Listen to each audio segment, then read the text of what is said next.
Hello everyone, thank you for joining us today. I'm Tammy Grosswald-Ozeri, a lecturer at the Department of Asian Studies. I'd like to welcome you all to this guest speaker event, which is organized as part of the Asian Studies Department Faculty Seminar Series, held this year under the theme Boundaries, Physical and Conceptual. The Asian Studies Department Faculty Seminar is an avenue for Asian Studies faculty members and our guests to present and discuss their recent work. It is held twice a month and is an immensely interdisciplinary platform featuring diverse issues. So for example, this year we have lectures from the boundaries of obedience in the Japanese army, through the theoretical confines of Buddhist texts, questions ranging from the development of nationalism in South Korea, or nation building in Delhi, and even questions of sexual morality in China. We offer a feast of Asian countries and issues to choose from, and I invite you to take a look at our annual program on our website and join us in future talks as well. Today we have the pleasure of hosting Professor Rogier Creemers of Leiden University for a talk about cyber sovereignty in China, domestic and cross-border perspectives. I would like to thank the Louis Freeburg Center for East Asian Studies and the Leonard Davis Institute for International Relations for their generous sponsorship of this event, as well as the Bloomfield Library and its administrative support team for their hospitality. Over the last decade, China has made great strides in forming its advanced technological capabilities.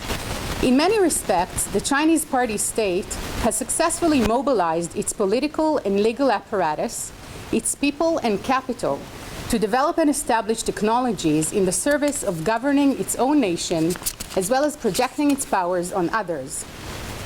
Data, presumably data gathered by technological means, was recently defined by China's leaders as the fourth factor of production, reflecting its core significance for the Chinese party state's economy and governance resources. As we all sense in recent years, technology-based data and the economy are aligning into one, and both are being increasingly enmeshed with notions of national security. This is the case in nations around the world.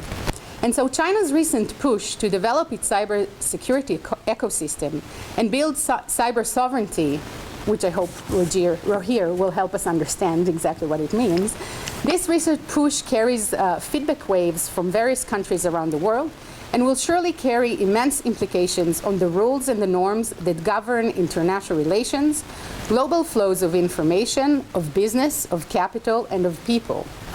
In fact, with China's 5G network, facial recognition, and quantum computing, to name just a few advancements, China's cyber sovereignty may expand beyond the sovereign towards having an extraterritorial direct effect on the routine lives of citizens around the globe.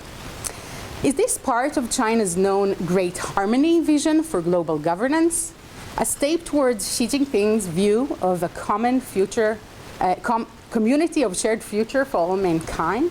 Or perhaps these developments should be taken at face value as simply China's true efforts to boost its scientific and technological abilities, advance forward, and build the necessary defenses against intrusions of external powers that try to derail its rise. To help us understand these issues and develop an informed opinion about them, it is my absolute pleasure to welcome Professor Rogier Creemers. Rogier is a professor of modern Chinese studies at Leiden University. He is a sinologist, an international relations scholar, and a legal scholar. So really, we won the jackpot here with inviting him, as I see with the diverse crowd that we have here in the room. Professor Creemers' research focuses on China's domestic digital technology policy, as well as its growing importance in global digital affairs. He is the principal investigator of the NWO-VD project, the Smart State, Big Data, Artificial Intelligence, and the Law in China.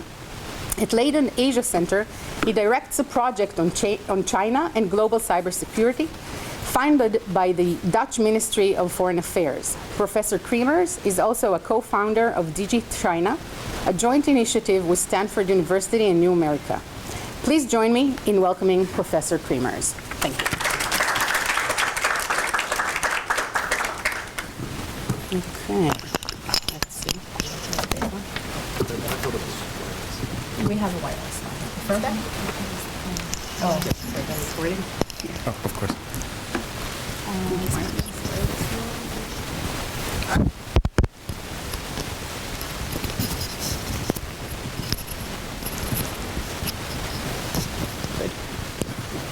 There's a good spring on this. That should work. Is that okay? Can everyone hear me? Perfect. Shalom, everyone. It's a pleasure to be here. First and foremost, I would like to thank Professor Groswald-Ozeri, as well as the Freiburg Center and the Davis Institute for their warm hospitality. Certainly after the 2.5 years in which I have seen far more of the inside of my house than I had hoped, it's a pleasure to be able to spread wings again and actually talk to people in the flesh. It's always a lot more fun. It's always a lot more interesting and engaging. And that is also a point that I immediately want to make straight away. I'm here for you. I know all of this stuff already, so I don't need to say it again to know it even more. I'm here for you, so do not hesitate at any point when I'm talking to just raise your hand and sort of add an interesting question, comment, remark into the mix. It can only make things better, okay? So boundaries. Boundaries are springing up all over the internet. I am an EU citizen, which means that any large company or government that collects my personal information needs to store it within the territory of the European Union, and there are strict limits on the conditions under which such data can cross the boundary, the border of the European Union. The same is true in China, increasingly. The United States has increasingly limited the ability of not just American companies, but companies using American technology to do business with Chinese telecommunications manufacturers, and most recently to do business with China's very rapidly developing semiconductor sector. And these are just two examples of a phenomenon that we see all across cyberspace. And that cyberspace is becoming increasingly territorialized and securitized. It wasn't always meant to be this way. I'm old enough to remember the late 1990s, the early 2000s, we would be saying things like information wants to be free, and even earlier than that. Perhaps one thing that you might want to read is a little document by a gentleman called John Perry Barlow, The Declaration of Independence of the Internet, which mentions that this is a new realm for human activity, unconstrained by physical realities, in which governments, those giants of iron and steel, have no place. Countries, according to John Barry Barlow, did not exist in cyberspace. Cyberspace was going to be one unified global community for everyone, untethered from the physical world. More recently, we saw that this notion became policy. Under the Barack Obama administration, Secretary of State, as she then was, Hillary Clinton, launched the Open Internet Agenda, which essentially sought to establish this notion of a globally free and open internet as a key part of US foreign policy. And similarly, the European Union very strongly believed in a free and open internet in which boundaries did not exist. And yet now the boundaries are coming up. Increasingly, governments are sensing that the internet is something that they have to do something about in very many realms, whether it's value chains or social media, disinformation, fake news, data protection, but also, for instance, things like online gambling services, which may be strictly regulated in one place and not in another. But it's also increasingly becoming securitized. We are increasingly coming to see the digital world not just as an opportunity, a realm for progress. Again, it's not very long ago that we were all very techno-optimistic. We believed that technology would make everything better. It would bring democracy all around the world. It would bring free and liberal markets all around the world. Technology had this sort of magic touch that would make everything better. right? The Midas touch of technology, or what Yevgeny Morozov would call solutionism, where technology could solve any problem. Now we see technology predominantly as a source of threat, and again at very many levels. We talk about the extremely harmful effect that social media like Instagram, particularly visual social media, have on the mental health of teenagers, particularly teenage girls. Or about the harm that can result from abuse of personal information, which might lead to things like identity theft, financial fraud, very much at the individual level. But we also are increasingly talking about technology as a source of national security risks at the collective level, at the state level, where we have a very clear example in terms of the Russian interference in the elections of 2016 in the United States, the Brexit referendum, and so on and so forth. But obviously, and certainly from the perspective of the United States, the dominant threat, certainly in the technological realm, has become China. Insofar as that a lot of analysts are already talking about a Sino-US tech Cold War. And as the name already says, very many of these tensions between the United States and China have technology at their core. And you really see these concerns sort of mushrooming over the years, starting out with concerns about intellectual property protection and piracy of American films or American software in China, technology transfer, in some case forced technology transfer, cyber espionage, but now it's concern across the range where we have increasing anxieties about the presence of Huawei in 5G networks. So we see that progressively many Western countries have banned Huawei from being in their 5G networks, have been trying increasingly to convince third countries to not install Huawei within their telecommunications networks. Under the Trump administration, there was the rather unfortunately named Clean Network initiative, for instance. And now we're talking very much about China being a threat simply by virtue of having advanced semiconductor manufacturing capabilities. So we've gone very rapidly from a vision of a global unified internet to a vision of a territorialized, securitized internet. And there are two sides of a story here. First, there is the Western side of the story. And we need to dig in just a little into the assumptions that led us to believe in this very global unified model in the first place.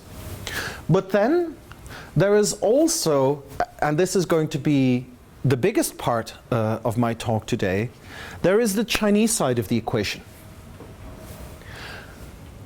China's engagement with technology from the beginning has differed very significantly in a number of key assumptions made by the Communist Party leadership within China.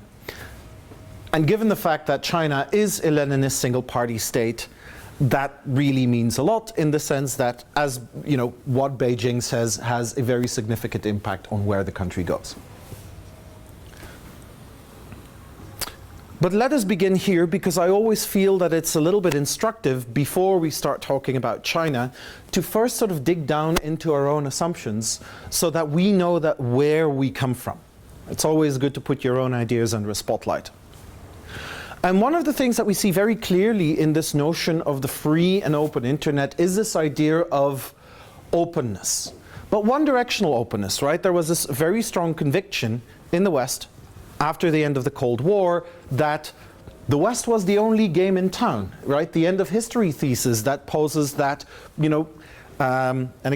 the problem is not Francis Fukuyama, by the way. That was actually a very nuanced book. The problem is never with the thinker, it's with the people who cite the thinker as convenient shorthand. But Fukuyama's ideas were interpreted to say, we have arrived at the end of history.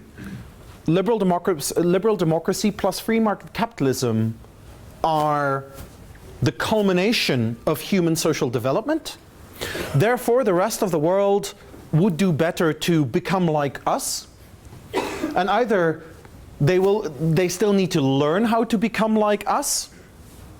And so we give development aid, and we send all these consultants to countries all over the world to teach them how to organize elections and write a liberal constitution. Or they don't, quote unquote, share our values, in which case we must bomb them into smithereens. For those of you who, by the way, have studied historical Chinese politics, this is Mao's theory of contradictions, which also underpins US foreign policy. And obviously it's a little bit more nuanced than that, but we only have an hour. Now, there are a few explanations for where this idea of universality comes from. One of them is offered by Tom Holland, the historian, not Spider-Man.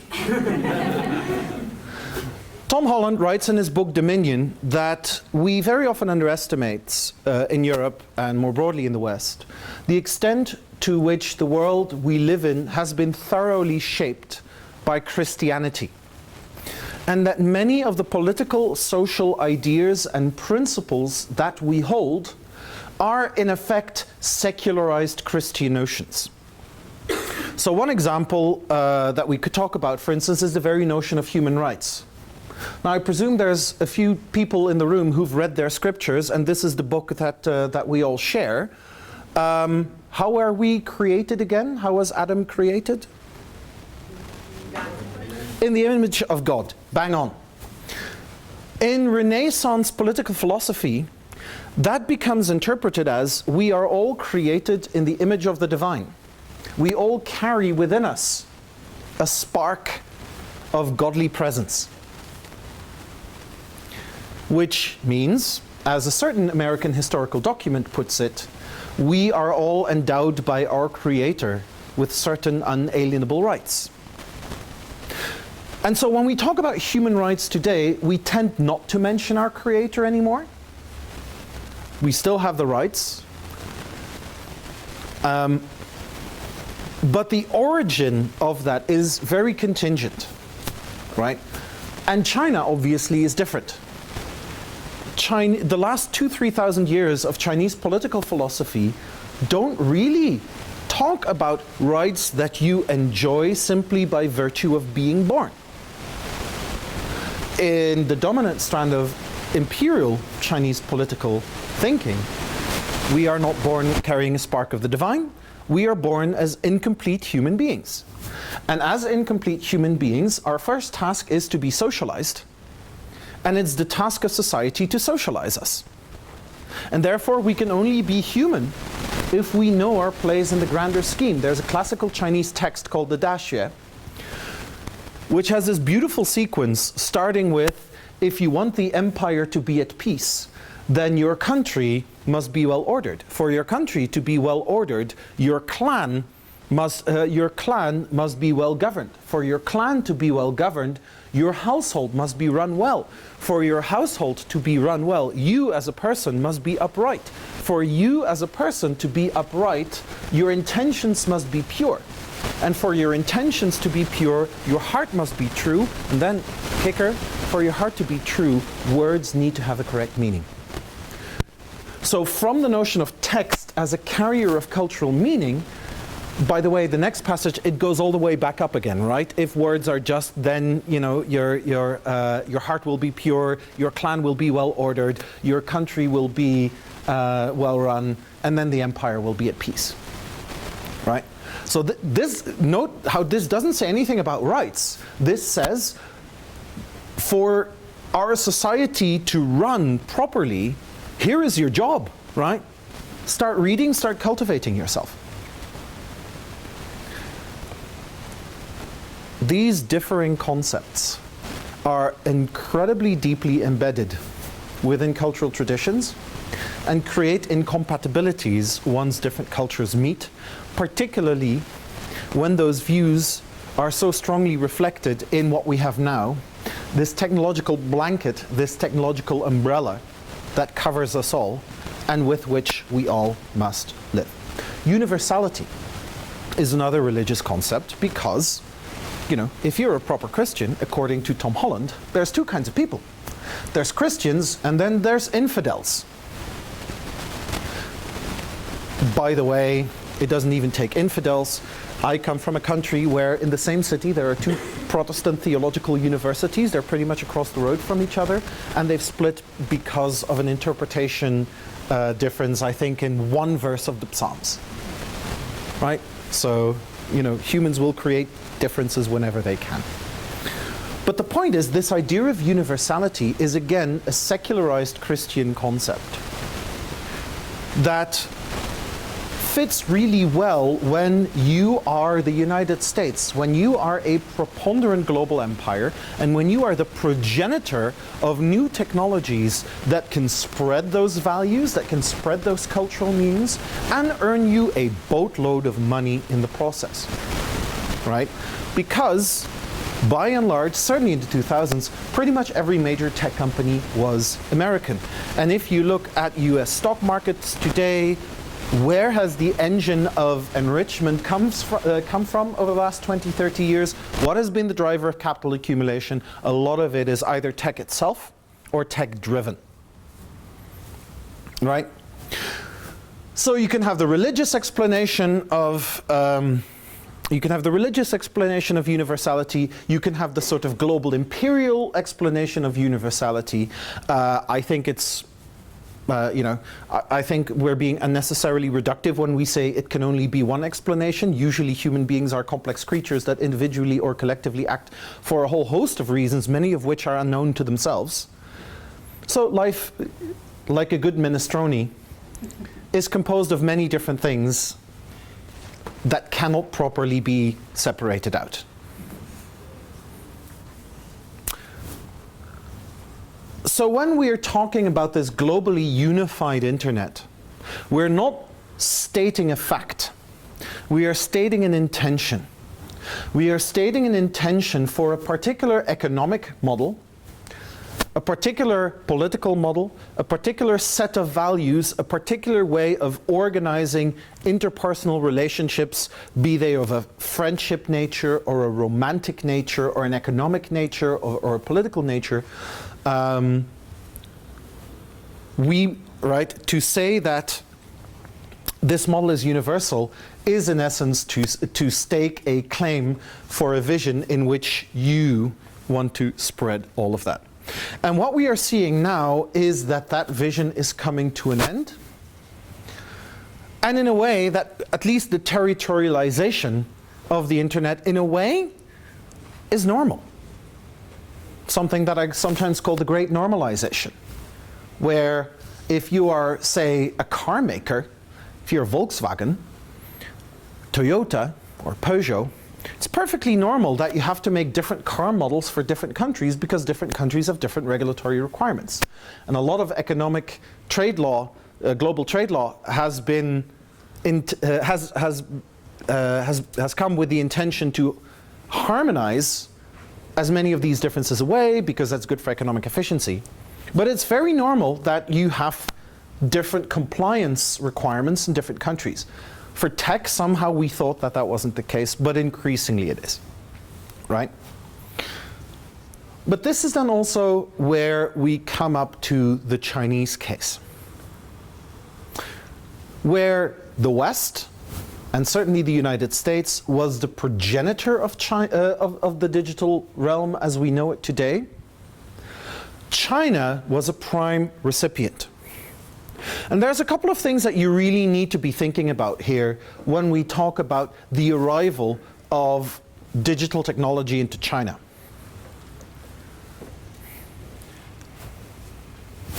Not that long ago, China was pretty poor. I had to look up the numbers recently, and this one stuck with me. 30 years ago,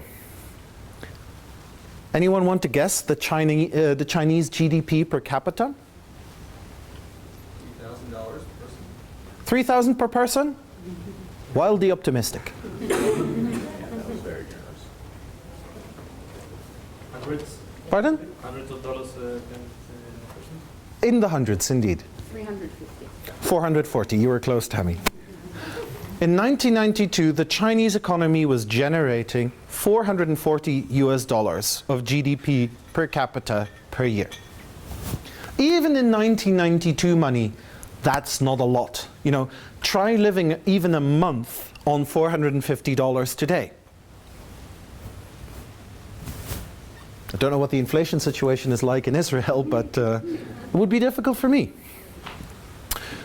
China was really poor in 1992, which also meant that China's level of technological development were very much lagging behind.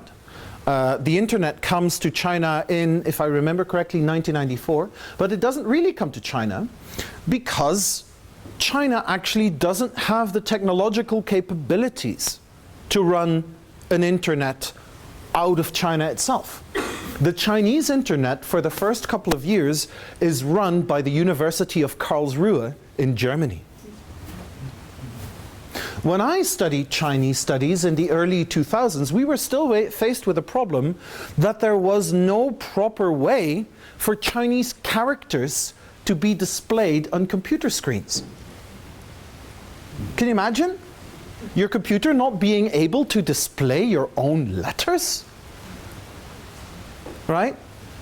And obviously we got there in the end. We now have very good Chinese language support through Unicode and all the rest, but it took years. It took multiple incompatible codes. So for every Chinese language website you wanted to visit, you sort of had to re-encode it multiple times just to figure out, you know, which encoding had been used in the creation of this website. It was an absolute hassle. China gains fully functioning connectivity with the internet in 1997 by its own. But all of this for the moment to say that the digital world, when it comes to China, is something that very much comes from outside.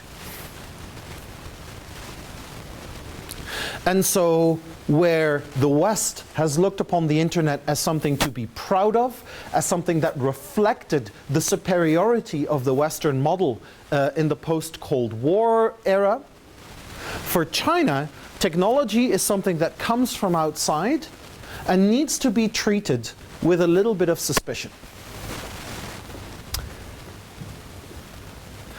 Why is that? Well, context is everything. Context always matters.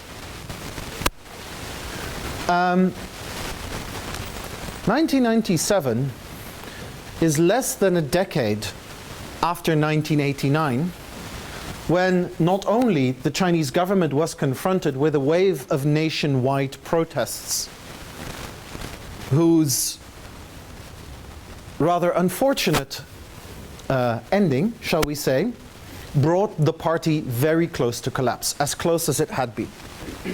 Moreover, a couple of months later, the Berlin Wall comes down, the Iron Curtain comes down, and in the period of just under 2 years, all socialist regimes worldwide, with the exception pretty much of North Korea, China, Vietnam, and Cuba, disappear. If you are a socialist regime, that's a bit of a shock. And what that did in China was create a tremendous sense of urgency and vulnerability. A sense that was accelerated to a very significant degree by a fundamental shift in relationships with the US. Actually, in the 1980s, relationships between Beijing and Washington had been relatively friendly.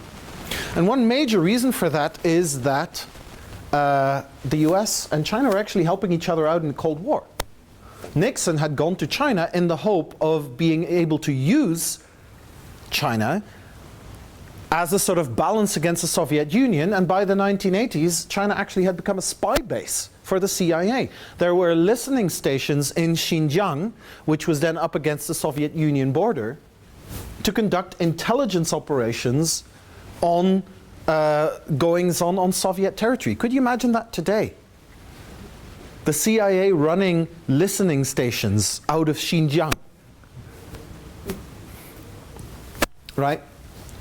And so the moment that the Cold War ends, China loses that possible role for the United States.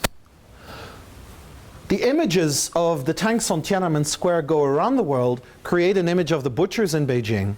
There is very much a sense in Beijing that the United States was supporting these protests, and that is when a very important thought becomes lodged in the heads of Chinese leaders, and it's still there today, and it is that the United States and its Western allies will do everything they can to, in the words of successive general secretaries of the Communist Party, starting with Jiang Zemin, they will do everything in their power to overturn and westernize and divide our country. And that creates a degree of, you know, if you're ill-tempered, you could call it paranoia.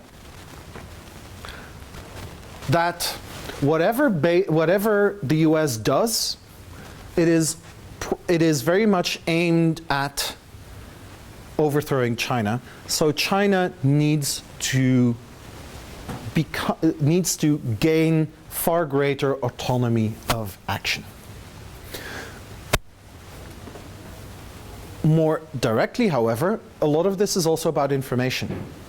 There are some really interesting documentation from places like the Central Propaganda Department and the Ministry of Public Security from the months after June 1989, talking about stopping foreign cultural influences. And at that point in time, that was pretty much, you know, pamphlets and newspapers and magazines,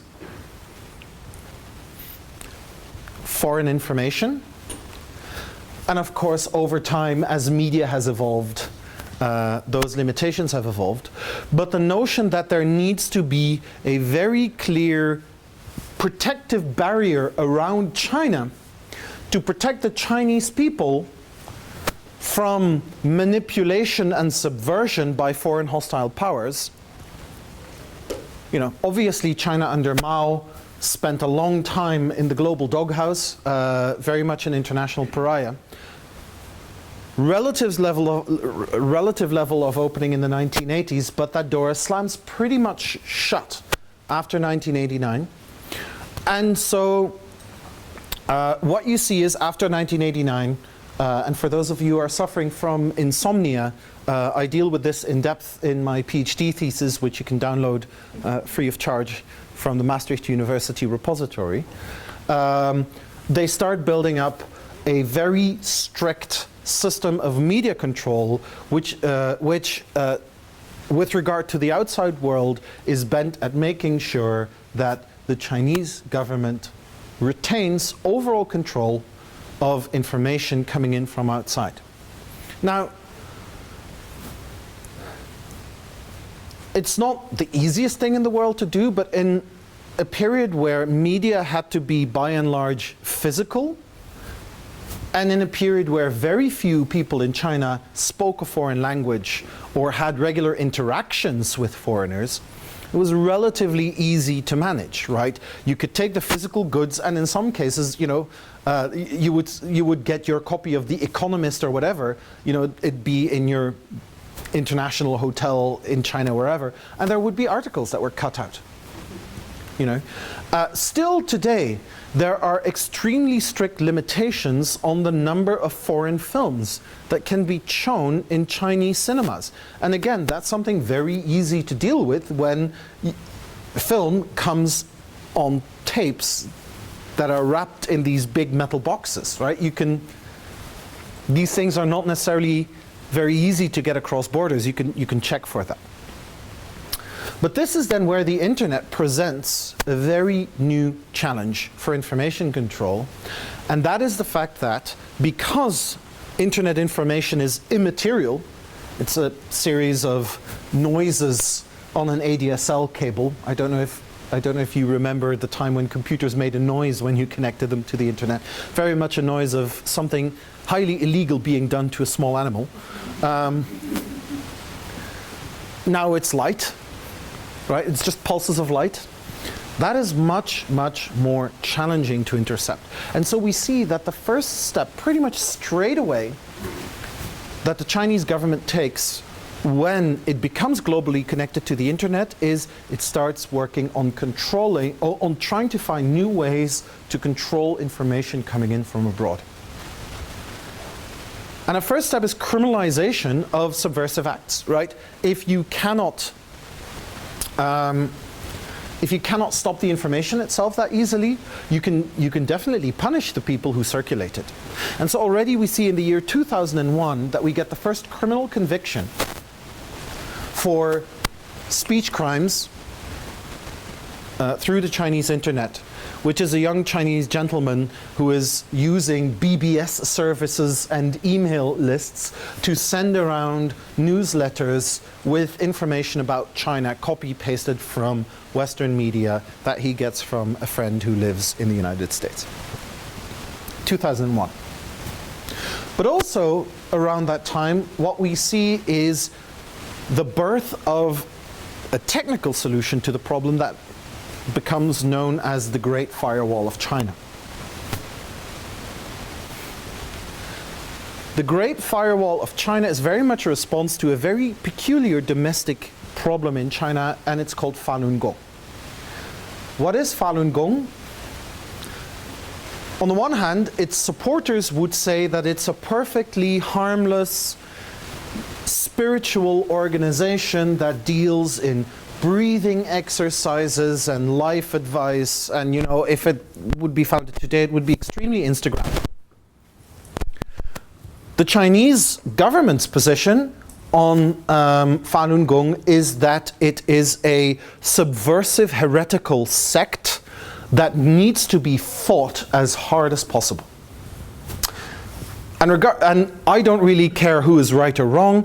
The point is it is the version of the leadership that informs policy.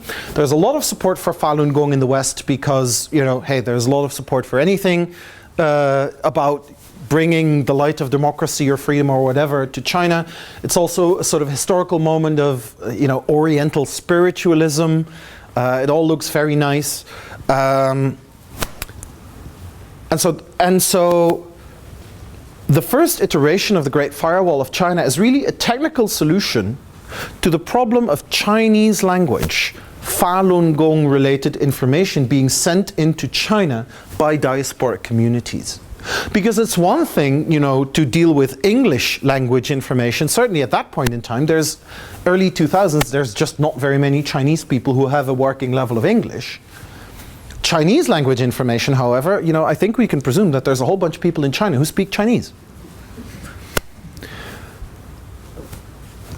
And again, the Great Firewall becomes updated over the years, and it becomes sharper over the years. And a lot of this is event-driven, right? So with the emergence of social media, it doesn't last very long before social media becomes implicated in international and domestic incidents related to political stability. There is what China calls the color revolutions. There is the Arab Spring, where Twitter, Facebook, all play very important roles in organization and mobilization. Obviously, that's not necessarily something that the leadership in Beijing likes. There is also a very early social network in China called Fanfo. And Fanfo is killed off in, I think, 2007-ish, after it is used for the organization of riots in Urumqi, in the Xinjiang region. And so what you see is that the Chinese government sees, both at home and abroad, that social media becomes this new possible driver of uncontrolled information circulation, but more than that, it becomes a vector for organization. And this is really a big step that I don't think we understand the significance of enough, is what happens the moment that this here little thing gets invented. Mine, it's pretty old. I've dropped it a couple of times. It still sort of kind of works. It's 1 million times more powerful than the computer that NASA used to put people on the moon, right? And it's cheap. It's certainly by now it's dirt cheap. It's dirt cheap to the extent that technology is no longer something that you only have access to if you are a member of an urban elite, if you're studying at one of the top universities in Beijing, or if you're otherwise wealthy or professional. Smartphone penetration in China now lies well north of 1 billion people. Well over 2/3 of the Chinese population. And we must presume that in the Chinese population there's going to be a whole number of people who are, say, younger than, when do kids get their smartphones these days? Younger than 13 or older than 80, right? So among the sort of the prime user ages, smartphone adoption in China is extremely high, certainly for a country of its comparative level of welfare. By the way, last year China's GDP topped $12,000 per capita per year. This is pretty much the first time that Chinese GDP per capita has been higher than global average levels. So, right, so it's gone times 300, about times 250 since 1992, which is pretty impressive. At the same time, the GDP of the Netherlands is 4 times that of China. So China still has a long way to go, and it recognizes that in realizing the goals of prosperity and well-being that the leadership has set out. But so the thing with smartphones is people can own them and they can use it to create information. That's a revolution, right? Until then, creating information was really tough. It was tough here, by the way. When I went to university in 2000, cars were still driven by steam. I checked my email twice a week in the university computer rooms. But now what you do is you put incredibly powerful tools of information generation in the hands of pretty much everybody. Of course it's going to have a political effect. It's going to have effects on social media where, you know, in the years 2011, 2012, there's a wave of political scandals happening on social media and all the rest of it. Right? And again, they might facilitate international contact. We're talking about boundaries here. Suffice it to say that by the time that we get to 2010, the Chinese government has got a very strong framework in place, a very strong protective wall around its own internet that is by and large oriented to maximizing control of content and services, online services, coming in from abroad. Okay? So if we talk about decoupling today, there are very many areas in which we can actually talk about decoupling. But certainly in terms of the idea of the internet being a single globally unified information space, China has never been coupled. There has never been a sense from the leadership in Beijing that it was in China's interest to share one borderless information pool with the rest of the world. From the beginning, the principle has been clear that it is the government in Beijing that should have final authority on the information that is available and the services that are available to Chinese citizens, that this is very important for regime stability, the integrity of the Chinese political system, and that any attempts to subvert that must be almost, foreign conspiracies to bring China down. Yes?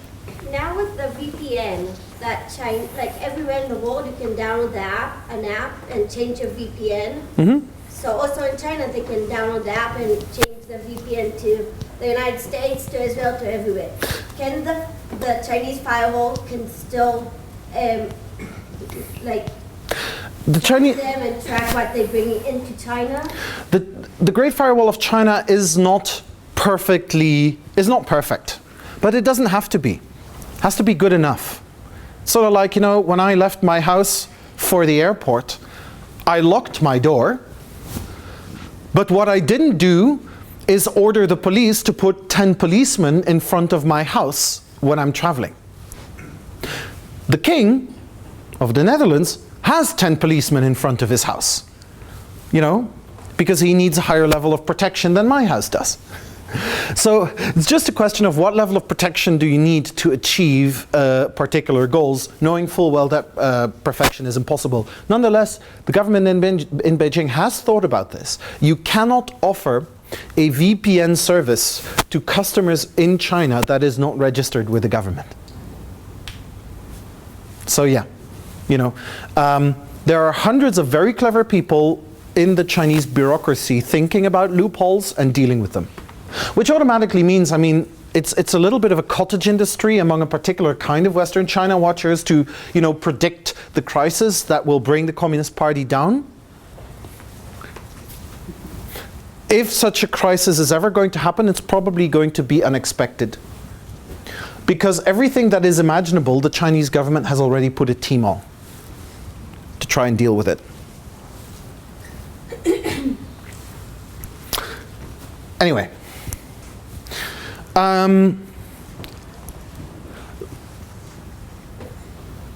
We were talking about the wall around the information realm, right? The boundary. Now, most of the 2000s for China is very much a learning phase, and this comes back to your question, right? It certainly wasn't perfect from the beginning. A lot of this is event-driven, a lot of this is a learning process, right? What we like to think is that you have a government like the Chinese government, they know what they do, they define their tasks, they define their KPIs, they put people on it, they say, go do the thing. Reality is much more messy. And so what happens is, stuff happens, they try to deal with them, then other stuff happens, and so they learn a new lesson, and so by, you know, it's not a linear process. Either there were periods where Facebook was blocked, and then unblocked, and then blocked again, or Wikipedia was blocked completely, and then it was only partially blocked, you know, pages on very sensitive information to the Chinese Communist Party, like information on the 1989 protests would be blocked, but say pages about, I don't know, sea creatures would be unblocked, and so on and so forth. Right? So this is very much an event-driven learning process. But it is in 2010 that we get a really big rift, and that is the fact that Google leaves China. Google had tried to get on the Chinese market, you know, providing things like Gmail and Maps and search, most importantly. And their argument was, it is better to provide a limited service to China than no service at all, right? But the Chinese government essentially at some point tells Google, look, if you are going to offer email services here, we want to have access to the email information about people who we say are criminals. We in the West would say they're dissidents. So to us, they're heroes. To the Chinese government, they're criminals. We want you to hand over that information. Google says no. Beijing says, we want to have something to say about your search results because we want you to not be able to display search results that would be illegal under Chinese law. Google sort of kind of cooperates with that. But the fact that they don't hand on the email information essentially then drives the Chinese government reportedly to try and get it itself. So it sends the hackers into Google, and as Google discovers these attacks and in some cases breaches, essentially it says the Chinese environment is not one in which we can stay without inflicting very significant damage on our global business. We're going to leave China. 2 weeks later, Hillary Clinton launches the Open Internet Agenda, or the Free Internet Agenda.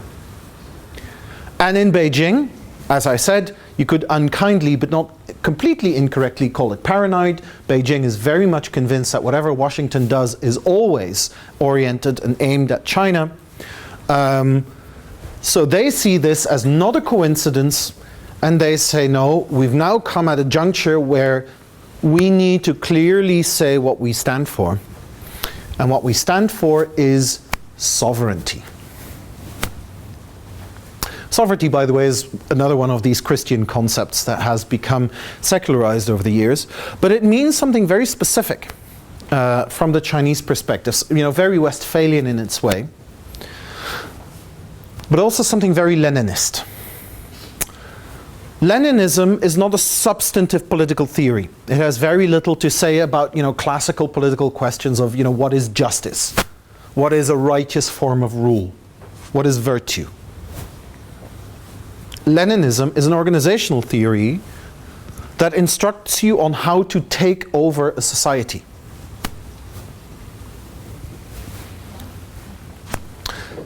And so Leninism dictates that socialist societies must be governed by vanguard parties that have an absolute monopoly on political power. In other words, there can be no legitimate political decision-making process, no legitimate source of authority existing outside of the party state. Which is why the Chinese government has far fewer problems with Protestants than it does with Catholics, because Catholics have the Vatican. And the Vatican is a potentially competing center of power and authority, right?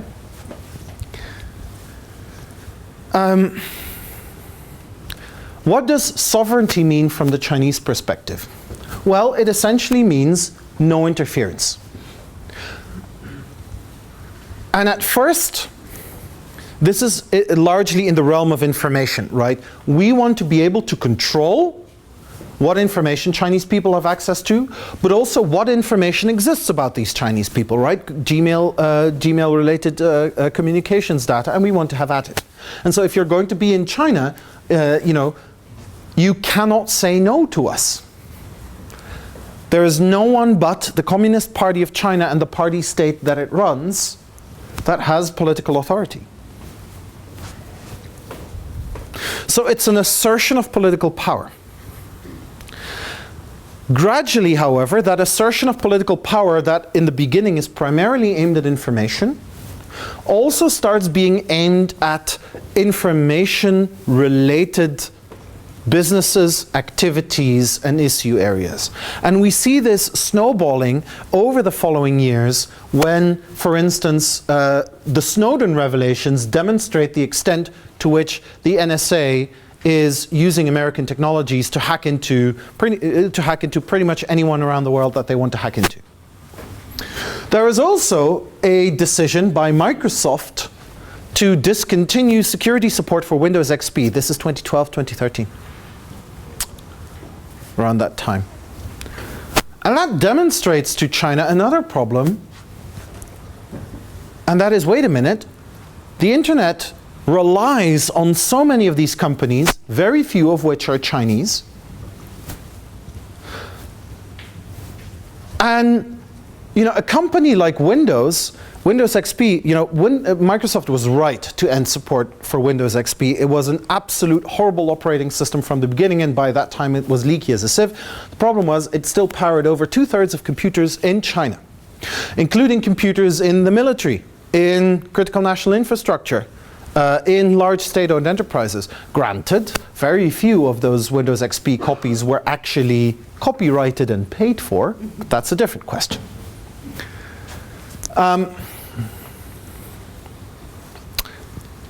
So what happens there is the Chinese government really recognizes not just the security risks arising from information, but more broadly the security risks arising from the digital world, the networked realm in general. This is where we see in Chinese a very rapid shift in language, where before the Chinese government would always be talking about 信息安全, information security, and after it would talk about 网络安全, which we usually translate as cybersecurity. But the literal translation is network security, and I think that's really important. Because this isn't just about cyber in the way that we imagine it, with the hackers and the hoodies and all the rest of it. This is about dealing with the challenges of a networked world in which boundaries inevitably become more porous and more leaky. Right? Now in 2003 already, this is a little tip for anyone who's in the China studies business. We always talk about how China is very opaque, it's not transparent at all. That's only partially true. It is true in the realm of politics, right? If you had asked me a couple of weeks ago who would be on the Standing Committee of the Politburo after the 20th Party Congress, I couldn't have told you. And in fact, there was an American think tank that essentially, Marco Polo, that did a straw poll of pretty much all China watchers who wanted to participate. Tammy, do you remember how many participated? I think 8,000? 8,000 people? Do you know how many got it right? Zero. Zero. Right? So, right. A lot of this stuff is impossible to predict even by large numbers of people. But that is true for politics. It is definitely not true for policy, where there is a massive information out there. The only problem for many non-Chinese analysts is that it just happens to be written in Mandarin Chinese, which it really forms the first layer of encryption. But if you do read Mandarin Chinese, there is a functionally infinite supply of policy-related information. If you are a China policy analyst and you are surprised by something you see, you have not done your job properly. Because China never surprises you in terms of policy, ever.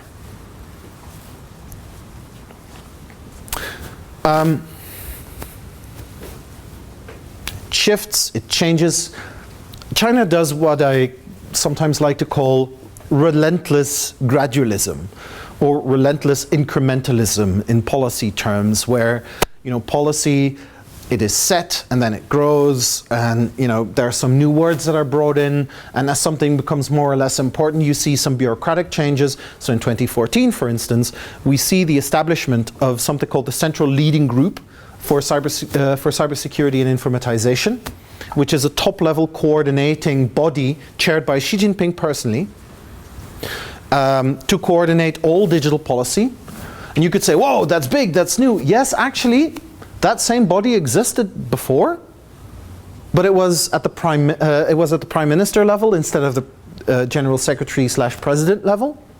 So the previous iteration was chaired by Li Keqiang, and previously it was at the minister level. So you know that body has been there for 20, 30 years, but as the digital becomes more important, it just gets promoted through the bureaucracy in terms of seniority of members, right? In 2003 already, there's a policy document that says it is a problem that in our telecommunications infrastructure, we are utterly reliant on foreign suppliers. This is a source of risk, and in the longer term, our goal must be to move towards indigenization. So in 2003 already, the Chinese government essentially says, the things there is a whole lot of things that we cannot do now. They create vulnerabilities and dependencies, and we must work over time to reduce or even eliminate those vulnerabilities and those dependencies. And so what you really see from the 2010s onward is it's no longer just about information security, it's about the security of the entire digital world. And in order to ensure our sovereignty, right, that political claim that we make, and we claim it against other governments, we claim it against private businesses, we also claim it against the multi-stakeholder bodies that run the technical side of the internet, institutions like ICANN. That political claim can only be realized if we ourselves have the technical capabilities and the industrial capabilities to realize it. And China has always sought to move up the value chain, but this is really where you see an inflection point in the priority given to the development of the digital industries, the amount of money that goes into it, the seriousness with which, for instance, new pathways for financing are explored, and so on and so forth. Right? That also happens around that time. And this is really interesting because something that we haven't really talked about yet is hardware. Right? Because hardware is something where China was and is very good at. You know, there's one factory in Zhengzhou that produces 3/4 of the global supply of iPhones, and it's one factory. But now it's closed because of COVID. Exactly, and now that factory has a problem because it's just been announced, Foxconn, the supplier that actually assembles the iPhone, is now going to quintuple its workforce in India. Right, this is a big thing. But at least at that point in time, China becomes the global manufacturer of digital hardware. Because digital hardware, unlike information, unlike online services, is much less politically sensitive. Right? You make a laptop, you know, you switch it, you maybe switch it on to test at the factory, but then you put it in a box goes on a ship or a plane and out it goes, right? Very, very politically safe. And the sort of economic activity China wants to be doing at that time as sort of part of that growth and development process. And we love it because the fact that we can produce in China means that we can all afford these little things, right? And this is a question that whenever governments talk to me, I have to tell them sort of, look, you know, all of these supply chain issues, are we preparing our societies for a world in which an iPhone costs 2 or 3 times what it does now and comes with a 6-month waiting period? Because that is really what we might be moving towards. But in any case, what we see is the emergence of a global hardware manufacturing industry, which again is not that bothered about boundaries, where resources, components, sub-assemblies, and in the end, complete phones, the complexity of this is enormous, right? Do you want to know how many how many of these Apple makes on a daily basis? About 1 million every working day. Can you imagine? 1 million screens that have to arrive on time every day, different sizes, different resolutions. God knows how many million semiconductors, and semiconductors alone, you know, by themselves are some of the most complex things. I mean, the semiconductors we have today, it's properly pushing the boundaries of the laws of physics. It's magic, right? Absolutely amazing. That requires infrastructure. That requires supply chains. It requires incredibly deep knowledge and collaboration between thousands and thousands and thousands of people. And China has it. Or at least China is the center of a global manufacturing ecosystem that has been able to develop pretty much solely on the basis of economic efficiency, because we didn't care too much about boundaries, right? This is what globalization was all about. And now here we are starting to see decoupling. As China says, we are very happy being part of that ecosystem in terms of the fact that it gets us export income, but we are not happy with these enormous dependencies that we have on the outside world. We are going to try to become more self-sufficient. We are actually going to compete at technologically advanced levels. And let us not forget, you know, there's a little bit of racism involved. As recently as 2014, the Harvard Business Review was publishing papers with titles like "Why China Cannot Innovate," you know, because they don't have a politically free system, because they don't have a free market system. Pretty much they're not like us in America. And you know, the Confucian education system is only about imitation and it's not about originality. But China becomes ever more competitive. It becomes competitive in 5G. It becomes competitive in quantum.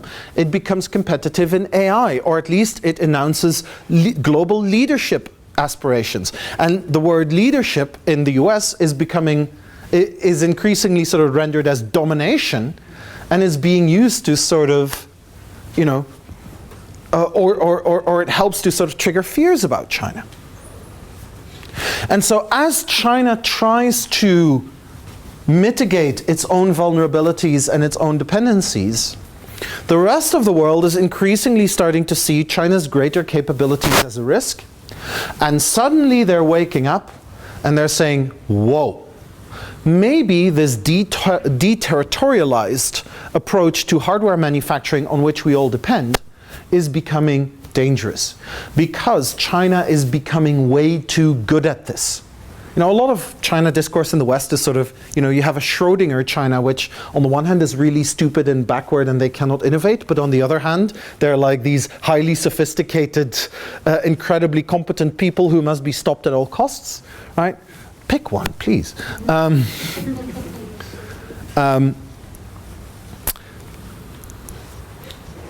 the kicker in that is COVID. Because COVID provides something that is very dangerous to anyone who needs to make a decision, and that's a second reason. I don't know how it was here in the beginning of the COVID pandemic, but in Europe, we were suddenly confronted not just with, you know, empty shelves in supermarkets, which was a bit of a shocker, but more broadly with the notion that even very simple things like N95 face masks, we couldn't make ourselves. We were utterly dependent on Chinese manufacturing. And that led to a political debate whereby we said, you know, if this dependency is harmful, you know, for pandemic reasons, and, you know, we have these dependencies on China for other things, you know, in the Netherlands, for instance, there would be news stories about Huawei 5G and espionage, but also about the fact that Hikvision, a manufacturer of security cameras, well, Hikvision cameras are used in Xinjiang for surveillance of the Uyghur ethnicity. Hikvision, there's a Hikvision camera that's part of the Hague municipal security system. It's right outside the door of the Ministry of Defense. And then it's, why do we have Chinese cameras in front of the Ministry of Defense, right? This is then the thing that you get, where COVID and that COVID really illustrated the vulnerability and the sensitivity of highly sophisticated modern supply chains to exogenous shocks. But that led to a debate about the risk of being dependent on China, not just as a single supplier in case that we get a disruption like COVID, but also as a supplier of high-end technological goods that might be increasingly, or that we consider are increasingly dangerous, you know, for espionage purposes, or, you know, I was one of the first people to write about the social credit system in English. I would get a lot of questions in Europe about, you know, but will the social credit system come to Europe? And my answer is, we're a democracy. We have one or two things to say about that. This is not just a force of nature. This is not some sort of tsunami that's going to roll over us. But so there is very much this sense that indeed China's rise is not good for us. And so that's where we see the decoupling, where we say we simply do not want to be as closely connected to China anymore. That's all I had to say. I look forward to your questions and comments. Thank you for being here, and thank you again to the Hebrew University for having me.